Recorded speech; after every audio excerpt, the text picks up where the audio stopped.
दोस्तों स्वागत है आपका नई वीडियो में। दोस्तों आज जिस मुद्दे पे हम बातचीत करने वाले हैं दोस्तों वो है कल का हमारा कल पीजीटी हिंदी का यानी कि एचपीपीएससी द्वारा दोस्तों Himachal Pradesh public service commission की ओर से पीजीटी हिंदी की मेरिट लिस्ट जारी कर दी जाती है। और उसमें जब हम परिणाम देखते हैं दोस्तों तो चौंकाने वाले होते हैं। बहुत चिंतनीय परिणाम वहाँ पे हमें देखने को मिलते हैं। बहुत सारे विद्यार्थी हैं जिनका चयन जो है दोस्तों वो डेढ़ डेढ़ नंबर के आधार पर हो रहा है। किसी विद्यार्थियों के 8 नंबर है, 11 नंबर हैं, है ना, 12 हैं, 13, इस तरह के चयन उन विद्यार्थियों का हो चुका है जिन विद्यार्थियों के इतने नंबर हैं। अब बात यहाँ पे आती है कि इन विद्यार्थियों का चयन क्यों किया गया इतने कम नंबर होने पर। 100 में से उन विद्यार्थियों के सिर्फ 2 या 3 प्रश्न ठीक हो रहे हैं, 10 तक प्रश्न ठीक हो रहे हैं। तो क्यों हो रहे हैं, उनका चयन क्यों किया गया, उन्हें नियुक्ति क्यों दी गई, इसके पीछे किसका दोष है? उन विद्यार्थियों का दोष है या सरकार का दोष है या जो ये जो संस्था है, ठीक है, संवैधानिक निकाय है, उनका दोष है जिन्होंने इन्हें नियुक्ति दी है? तो बहुत सारे यहाँ पे प्रश्न है दोस्तों। और बहुत सारे सोशल मीडिया पे जो सोशल मीडिया एक्टिविस्ट हैं उन्होंने बहुत तरह से सवाल किए, जवाब किए और बहुत तरह से अपने अपने विचार, अपने अपने मत जो प्रस्तुत कर रहे हैं दोस्तों। तो मैंने सोचा क्यों नहीं, हिंदी के विद्यार्थी हूँ और हिंदी का चैनल है तो क्यों ना उस पर एक छोटी सी बातचीत की जाए दोस्तों, है ना। जो तथ्य हैं उनको हम आगे लाएं दोस्तों। यहाँ पे उन विद्यार्थियों को पूरी तरह से दोष देना भी ठीक नहीं है, ठीक है। ये उचित नहीं होगा उन विद्यार्थियों को दोष देना जिन विद्यार्थियों को नियुक्ति दी गई है। नियुक्ति देने वाली जो ये संवैधानिक निकाय है उसको दोष देना चाहिए। उन्होंने क्यों इस तरह से ये खिलवाड़ किया? अगर क्वालिफाई नहीं कर पाते हैं तो उन विद्यार्थियों को आप नियुक्ति नहीं दीजिएगा, ऐसा होना चाहिए। परंतु उन्होंने नियुक्ति दे दी, है ना। उन विद्यार्थियों का क्या दोष? उन्होंने तो पेपर दिया था, उन्होंने थोड़ी कहा था कि मुझे नियुक्ति दीजिए, है ना। इस समय उन विद्यार्थियों की मनस्थिति को समझिएगा थोड़ा, वो उन पे क्या गुजर रही होगी इस समय, है ना। ये सोचने वाली बातें हैं दोस्तों। परंतु हम फिर भी नहीं सोच रहे हैं, उन विद्यार्थियों को टारगेट कर रहे हैं। सिर्फ उन विद्यार्थियों को टारगेट करना बंद कर दीजिए और जिन्होंने नियुक्ति दी है उसको टारगेट कीजिए, उनसे सवाल जवाब किए जाने चाहिए, है ना। यहाँ पे दोस्तों सोचने वाली बात एक और भी है। जो विद्यार्थी पहला पेपर क्लियर करके आए हैं, है ना, तो वो विद्यार्थी भी कम नहीं है किसी से, क्योंकि उन्होंने पहला पेपर क्लियर किया है ना। दूसरे पेपर में हो सकता है उनकी एमए हो गई हो, प्राइवेट की हो उन्होंने, या किसी कारणवश चलते फिरते उनकी एमए हो चुकी है। उनका इस फील्ड में आना कोई मकसद भी नहीं होगा। मुझे तो ऐसा लगता है उन विद्यार्थियों को नियुक्ति देना कहाँ ये न्याय संगत है? उन विद्यार्थियों का कहाँ न्याय संगत होगा दोस्तों जो 1.5 नंबर ले रहा है? मुझे तो ये लग रहा है कि उनका इंटरेस्ट ही नहीं था इस फील्ड में। उन्होंने इस चक्कर में भर दिया पेपर कि चलो कोई बात नहीं, अगर हमारे पास क्वालिफिकेशन है तो हम भर देते हैं, परीक्षा परिणाम जो भी रहेगा देखा जाएगा। और उनकी किस्मत चमक गई, है ना, क्योंकि विद्यार्थी ही पूरे नहीं हुए, पहला पेपर ही क्लियर नहीं कर पाए, है ना। तो यहाँ पे बहुत सारी बातें हैं दोस्तों। दूसरी बात, अगर मिनिमम जो यहाँ पे मार्क्स रखे थे पहले पेपर में वही मार्क्स इनको दूसरे पेपर में भी रखने चाहिए थे, है ना। नेगेटिव मार्किंग थी तो कम आप पासिंग मार्क्स रख सकते थे, 15, 20, जितने भी हैं, 25, 30, जितने भी रख सकते थे उतने रखने चाहिए थे इनको। परंतु इन्होंने कोई इस तरह का क्राइटेरिया नहीं रखा था। अगर 15, 20 भी अगर पासिंग मार्क्स होते तो आधी सीटें तो खाली जाती, और खाली रखनी चाहिए थी इनको, है ना। और दूसरी बात दोस्तों, थर्ड क्लास जॉब है पीजीटी हिंदी, है ना, या पीजीटी जितने भी सब्जेक्ट आते हैं, पीजीटी हिंदी की यहाँ पे बातचीत नहीं हो रही है, पीजीटी में जितने भी सब्जेक्ट आते हैं वो थर्ड क्लास जॉब है। पेपर का स्तर आप देखिएगा, पहले पेपर का स्तर देखिए, एचएएस यूपीएससी के लेवल का वो प्रश्न पूछा गया था दोस्तों, है ना। तो वहाँ पे जो हिंदी के नॉर्मल विद्यार्थी हैं जो सिर्फ अपने विषय को लेकर ज़्यादा जो वो सतर्क रहते हैं, उनका होना नामुमकिन था, है ना। उन विद्यार्थियों का हो गया जो अलाइड सर्विसेज की तैयारी कर रहे थे या एचएएस की तैयारी कर रहे थे। उन्होंने पहला तो क्लियर कर दिया दोस्तों, परंतु जो दूसरा उनका विषय था उस पर उनकी पकड़ नहीं थी, है ना। जब उनके पास विद्यार्थी नहीं थे तो उन्होंने उनको पास कर दिया सिर्फ पहले पेपर के आधार पर कि पहला पेपर इन्होंने क्वालिफाई किया है, ये टीचिंग के लिए काबिल है, या ये जो वो स्कूल लेक्चरर के लिए जो काबिल हो चुके हैं। तो ऐसा होना मुझे लगता है कि ये तर्कसंगत नहीं है। दूसरी बात, और भी बहुत सारी खामियां हैं दोस्तों। एचपीपीएससी की अगर बात की जाए तो बहुत सारी खामियां इसमें, मैं खामियों की बात यहाँ पे करूँगा। सिर्फ हिंदी विषय की यहाँ पे बातचीत नहीं हो रही है, दूसरे विषयों को भी आप उठा के देखिएगा, वहाँ पे भी कट ऑफ बहुत कम गई है ना। हिंदी में तो कुछ ज़्यादा ही हद हो गई है, वो दूसरी बात है, परंतु जो दूसरे विषय हैं वहाँ भी कट ऑफ जो वो कम गई है।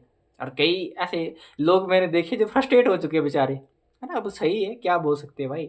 जो बड़े बड़े प्रोफेसर्स हैं, हिंदी के जो विद्वान हैं, वो भी चिंतित हैं कि 1.5 नंबर लेने वाला विद्यार्थी क्या हिंदी पढ़ाएगा।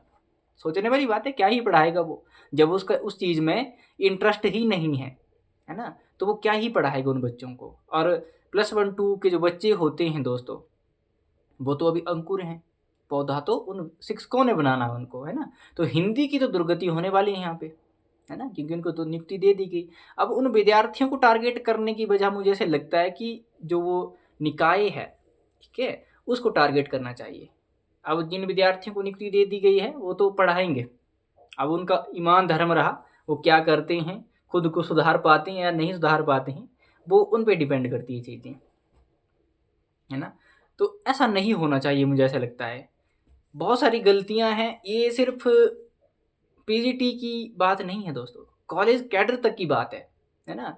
कॉलेज कैडर में आपका जो अंतिम चयन है वो पूरी तरह से इंटरव्यू के आधार पर होता है ना।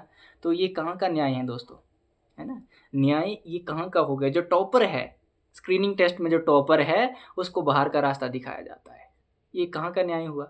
जो पीएचडी हैं, पीएचडी होल्डर विद्यार्थी हैं, कई रिसर्च पेपर उनके पब्लिश हो चुके हैं, पुस्तकें कईयों की छप चुकी हैं, उन तक को विद्यार्थियों को निकाल दिया जाता है। गोल्ड मेडलिस्ट जो विद्यार्थी हैं उनको निकाल दिया जाता है, जो एक सिंगल सेट लेके बैठा हुआ है उसको कॉलेज का प्रोफेसर बना दिया जाता है।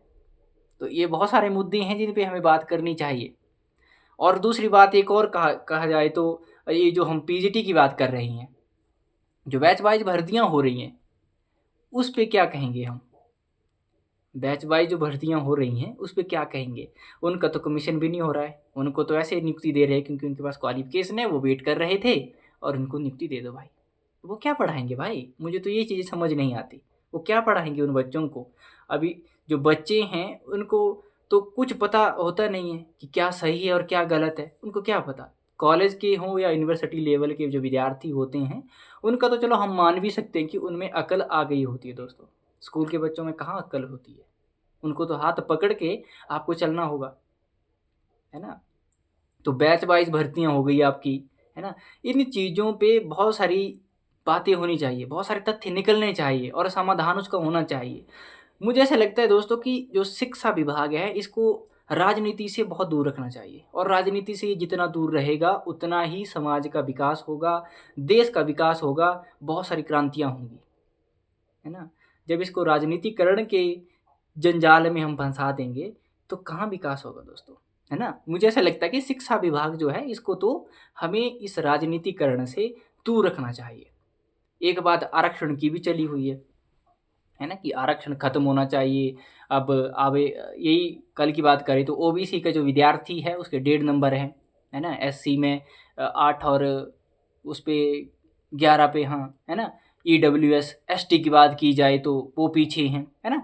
जनरल के जो विद्यार्थी हैं वो ये कह रहे हैं कि हमें तो हमारी इतनी नजरें बन रही हैं। तो इसका एक सॉल्यूशन है दोस्तों, सॉल्यूशन ये है कि मिनिमम क्राइटेरिया रखिए आप पास होने का, कि आप 35 नंबर रख दीजिए, कोई भी कैटेगरी हो, वो हैंडीकैप्ड से लेकर जो भी कैटेगरी। शिक्षा विभाग में तो मुझे ऐसा लगता है दोस्तों कि कोई भी कैटेगरी हो मिनिमम रखिए आप, ठीक है। कि मिनिमम जो मार्क्स हैं वो इतने होने चाहिए हर कैटेगरी के लिए, है ना।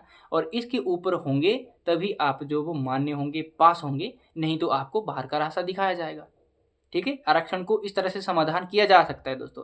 जनरल में बहुत विद्यार्थी आते हैं दोस्तों, जनरल कैटेगरी जो है इसमें बहुत सारे विद्यार्थी आते हैं, इस तरह से उसकी जो कट ऑफ है वो हाई जाती है, ठीक है। यहाँ पे ये नहीं कह सकते कि जनरल का जो विद्यार्थी होता है वो ये नहीं कह सकता कि मैं तो बहुत तेज हूँ, है ना। सभी तेज होते हैं।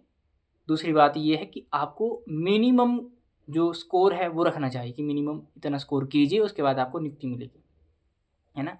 दूसरी बात है, ये जो आरक्षण की अगर बात की जाए दोस्तों, तो भारत में कई ऐसे क्षेत्र हैं जहाँ पे आरक्षण का लगता है कि होना चाहिए, है ना। जब हम स्थिति देखते हैं धरातल पर जाकर, और दूसरी तरफ आरक्षण की अगर बात की जाए तो मुझे जो लगता है वो जाति के आधार पर, है ना, आरक्षण नहीं होना चाहिए।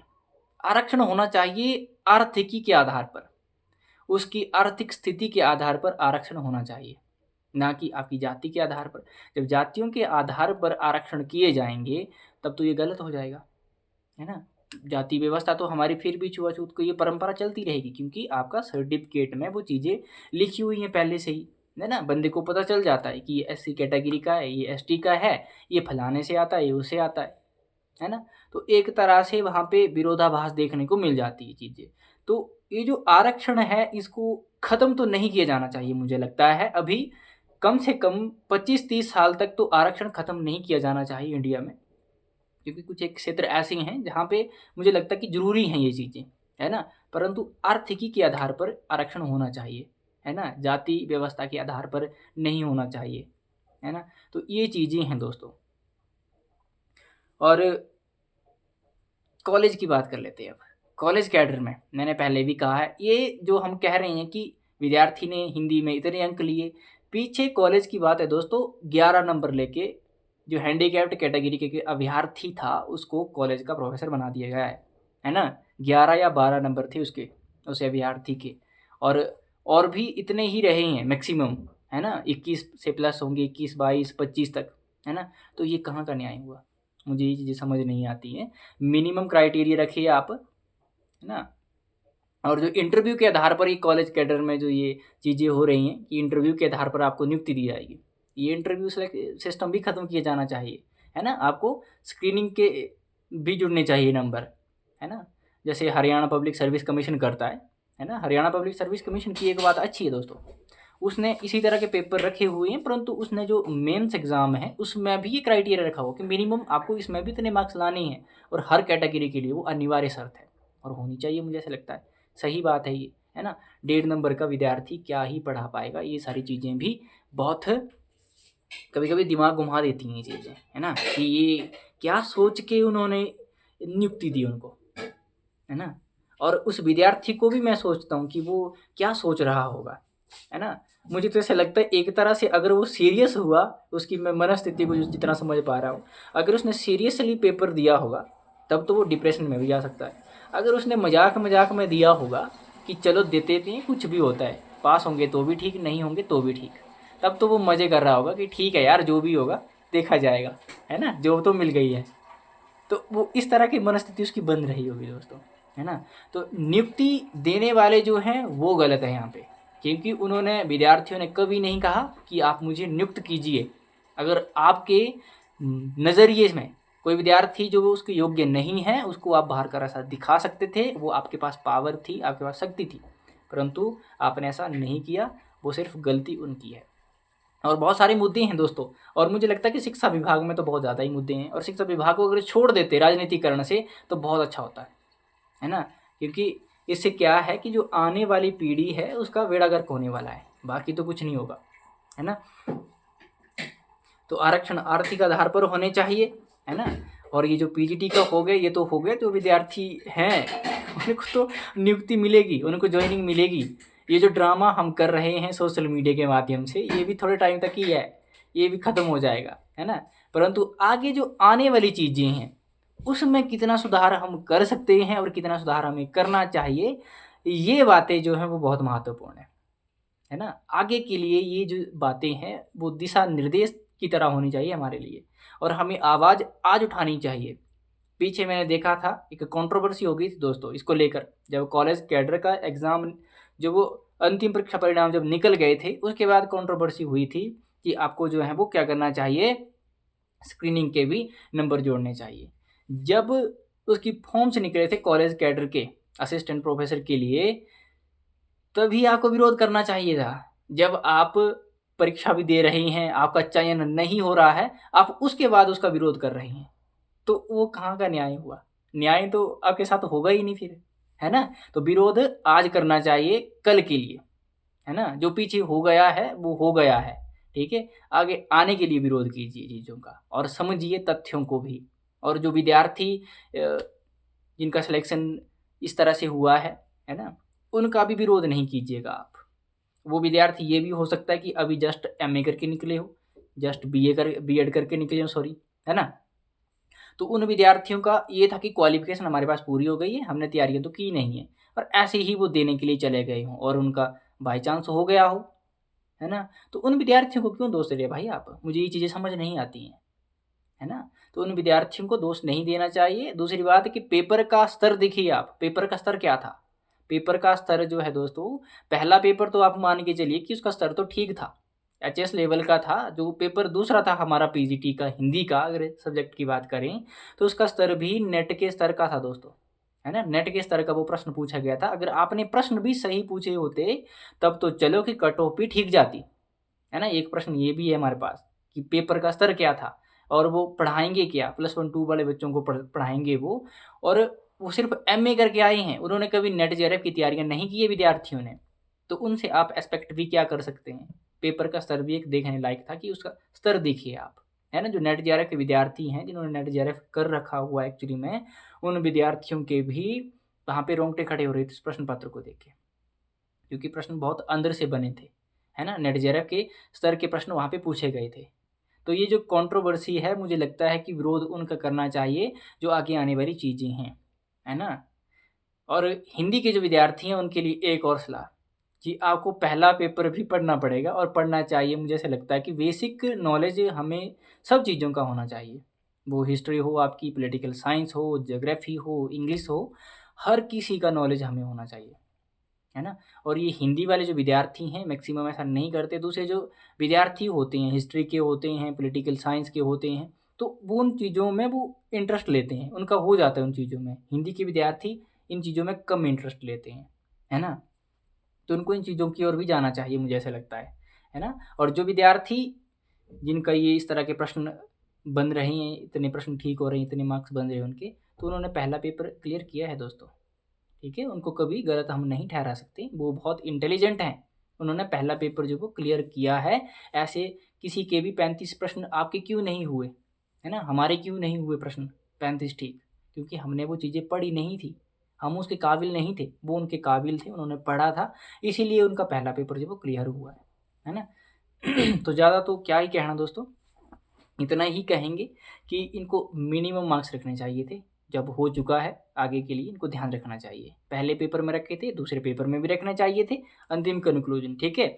और दूसरी बात, प्रश्न चिन्ह यहाँ पे भी लगता है कि बैच वाइज भर्तियाँ क्यों हो रही हैं फिर, है ना। बैच वाइज भर्तियाँ क्यों हो रही हैं, इतने सारे अभ्यर्थी लाइब्रेरीज में बैठे हुए हैं, पढ़ रहे हैं, तो उन पर भी एक प्रश्न चिन्ह है दोस्तों, है। तो बैच वाइज भर्तियाँ भी ठीक नहीं है, ठीक है। और कॉलेज कैडर की अगर बात करें तो इनको इंटरव्यू के आधार पर ही अंतिम सिलेक्शन नहीं करना चाहिए, स्क्रीनिंग भी आपकी होनी चाहिए और स्क्रीनिंग के नंबर आपके जुड़ने चाहिए वहाँ पे, और जो वो पारदर्शिता होनी चाहिए पूरी की पूरी, है ना। और हर कैटेगरी के लिए ये बात है, हर कैटेगरी के लिए मिनिमम मार्क्स रखिए कि इतने आपको लाने ही ज़रूरी हैं। तो वहाँ पे आरक्षण का जो हम फंडा लेके चलते हैं कि ये हो गया, उनके उस कैटेगरी में इतने लेके वो हो रही है ना, कट ऑफ इतनी जा रही है तुम्हारी, है ना। तो ये चीज़ें भी कम हो जाएंगी क्योंकि उस बंदे ने मिनिमम जो क्राइटेरिया रखा है उसको उसने क्लियर किया है ना। तो उसके लिए भी जवाबदेह हो जाएगी चीज़ें। और दूसरी बात, जो जिन कैटेगरी में कट ऑफ ज़्यादा जाती है उनमें विद्यार्थी बहुत होते हैं दोस्तों, है ना। कट ऑफ हाई जाने का कारण यही होता है कि उसमें उस कैटेगरी में विद्यार्थी बहुत होते हैं। दूसरी, आरक्षण की अगर बात की जाए तो जो मेरा विचार है, मेरा पॉइंट ऑफ व्यू यही कहता है कि आपको आर्थिकी के आधार पर, आपकी आर्थिक स्थिति किस तरह की है उस आधार पर आपको आरक्षण मिलना चाहिए, और ये जो दूसरी चीज़ें हैं उसके आधार पर नहीं मिलना चाहिए, है ना दोस्तों। तो बाकी देखते हैं, बाकी आप कमेंट के माध्यम से अपनी विचार रख सकते हैं। मैं यही कहता हूँ दोस्तों, क्लास में भी होता हूँ कभी-कभी, तो मैं क्लास में भी ये सारी चीज़ें बोलता हूँ, है ना। और चैनल पे नए हैं तो सब्सक्राइब कर सकते हैं आपको। इस चैनल पर आपको यूजीसी नेट से संबंधित या हिंदी से संबंधित जितनी भी परीक्षाएँ होती हैं, उस पे बातचीत की जाती हैं, उस पे सिलेबस पे बातचीत की जाती है, और हम पढ़ाते हैं दोस्तों। जब भी हमें समय मिलता है हम वीडियो बनाते हैं आपके लिए। तो मिलते हैं दोस्तों किसी और वीडियो में, तब तक के लिए आपका बहुत धन्यवाद।